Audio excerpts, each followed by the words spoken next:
ఓం నమ శివాయ. ప్రజలందరికీ నమస్కారము. ఈరోజు మనం తెలుసుకోవాల్సింది కన్యరాశి ఫలితాలు. ఈ కన్యరాశి వాళ్ళకి అదృష్టము, జీవితము, లలాటకము, యోగము.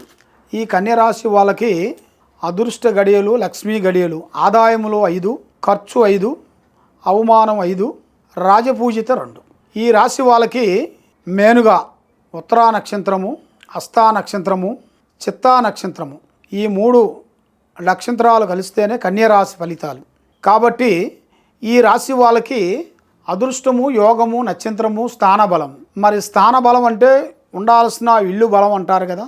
ఆ ఇల్లు బలం వల్ల మనం ఆ ఇంట్లో బలం లేని దానివల్ల మనం ఏ పని చేయాలనుకున్నా, ఎక్కడ పోదా అనుకున్నా కూడా ఎన్నెన్నో కష్టపడి, ఎన్నెన్నో చేసి, ఎన్నెన్నో కష్టపడతా ఉంటాం. కాబట్టి ముందు గృహబలం అనేది కరెక్ట్గా ఉండాలి మనిషికి.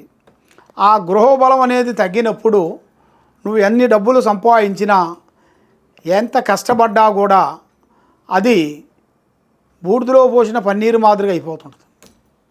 కాబట్టి గృహబలం అనేది మనకి కరెక్ట్గా ఉండడం దానివల్ల మనకి ఏ పని చేసినా, ఏ చిన్న వ్యాపారం చేసినా, ఏ వ్యవసాయం చేసినా, ఏది చేసినా, ఉద్యోగం చేసినా కూడా ఆ లక్ష్మీదేవత అనేది తప్పకుండా మనల్ని అభివృద్ధిగా అనేది తెస్తుంది.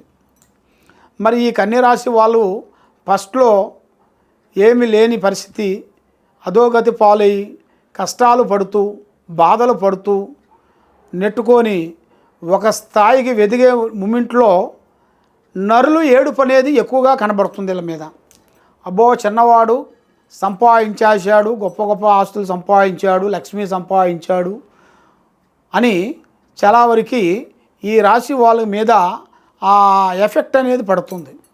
కాబట్టి వీళ్ళు పడే కష్టము, వీళ్ళు పడే బాధ, వీళ్ళు పడే విధానము చూస్తే చాలా వరకు పోరాడుకుంటూ కుటుంబాన్ని అభివృద్ధి చేసుకుంటూ వస్తూ ఉంటారు. కానీ ఏ కార్యక్రమం కానీ ఏదన్నా ఒక పని అనుకున్నారనుకోండి, ఆ పని అయ్యేంత వరకు వాళ్ళకి నిద్ర పట్టదు. పని అయ్యేంత వరకు దాన్ని పోరాడుతూనే ఉంటారు.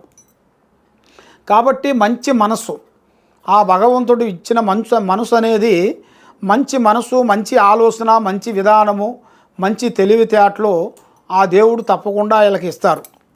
ఇచ్చిన దానివల్ల మధ్యలో ఉండవలసిన వాళ్ళు కొంతమంది వీళ్ళని లేనిపోయిన సికాకుల్లో ఇరికించేసి ఇబ్బంది పాలు చేయాలి, సికాకులు పెట్టాలి, మనశ్శాంతి లేకుండా చేయాలి, ఇలా భార్య భర్తల్లో గొడవలు పెట్టాలి, కుటుంబంలో కూడా ఇలా బిడ్డల్లో కూడా ఇలా కోడల విషయాలు కానీ బిడ్డల విషయాల్లో కానీ లేనిపోయిన కొన్ని సికాకులు కొన్ని పెట్టి ఇబ్బంది పాలు చేయాలని చాలామంది వీళ్ళ మీద ఈ రోజులంటే ఎవరూ కాదు, బంధువు మిత్రుల్లోనే కనబడుతున్నారు.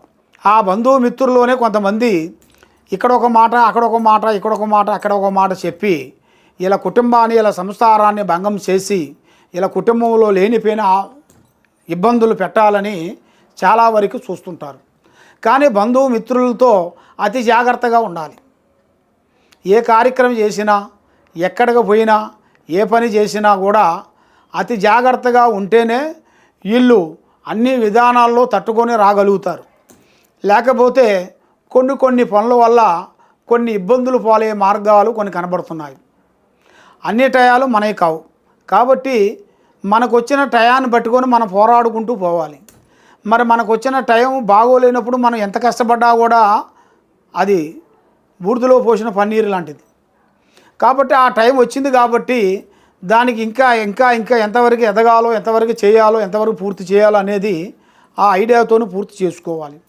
కాబట్టి ఈ కన్యరాశి వాళ్ళకి గతంలో కాకోకుండా ఇప్పుడు మంచి శుభ ఫలితాలు, పెద్ద పెద్ద కార్యక్రమాలు, రియల్ ఎస్టేట్లో కానీ, వ్యాపార విషయాలు కానీ, ఉద్యోగ విషయాలు కానీ, తర్వాత మనకి రాజకీయ ఫలితాలు కానీ, ప్రమోషన్లో కూడా మార్పులు కూడా కొన్ని చేంజెస్ కూడా కొన్ని రాబోతున్నాయి. కాబట్టి వీళ్ళు ప్రమోషన్ గురించి ఎన్నో రోజుల నుంచి ఎదురు చూస్తున్నాయి కూడా ఇప్పుడు ఈ ఉగాది లోపులో తప్పకుండా వీళ్ళ మీద ఉండాల్సిన కొన్ని సికాకులు, కొన్ని సిక్కులు, కోర్టు సమస్యలు, పోలీసు సమస్యలు, కోర్టు సమస్యలు అవన్నీ సాల్వ్ అయ్యే టైం దగ్గరికి వచ్చింది. ఆ భగవంతుడి దయ వల్ల తప్పకుండా మీకు మంచి రోజులు, మంచి విధానము భగవంతుడు పెట్టే ఆ యోగ ప్రాప్తి అనేది మీలో కనబడుతుంది. కానీ ఇప్పుడు మీరు ఏ కార్యక్రమం చేయాలనుకున్నా ఏదో ఒక సమస్యలు రావటం, మనసు, ఆరోగ్యము, కుటుంబంలో, వ్యాపారంలో, బిజినెస్లో డిస్టర్బెంట్ అవుతుంటుంది.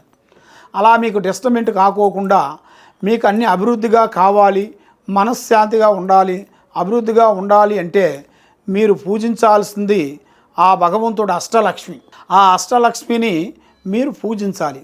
ఆ అష్టలక్ష్మి వల్ల మీకు అష్ట ఐశ్వర్యాలు, భాగ్యభోగాలు, మనశ్శాంతి అన్నీ మీకు తప్పకుండా వర్తిస్తాయి. ఆ భగవంతుడి దయ వల్ల మీకు అన్ని విధానాలుగా జయప్రదమయ్యే మార్గాలు కొన్ని కనబడుతున్నాయి. కానీ ఇప్పుడు టయాల ప్రకారంగా చూసుకుంటే ఏదో మిమ్మల్ని కొంచెం డిస్టర్బెంట్ చేసినట్టుగా కుటుంబంలో కానీ చేసే పనిలో కానీ కొన్ని కనబడుతున్నాయి. దాన్ని మీరు ఆశతోసి ఆలోచించి అడుగేయాలి. కాబట్టి ఎవరు ఏదో చెప్పారని గబగబా అని మూవ్ అయితే చాలా వరకు కొన్ని ప్రమాదాలు ఎదురయ్యే మార్గాలు కొన్ని కనబడుతున్నాయి. కొంచెం జాగ్రత్తలు మీరు కొంచెం పడాలి. కాబట్టి మీకు ఎలాంటి సందేహాలు కానీ ఎలాంటి డౌట్ ఉన్నా కూడా తప్పకుండా మమ్మల్ని సంప్రదించండి. సర్వోజన సుఖినో భవంతు. ఓం నమః శివాయ.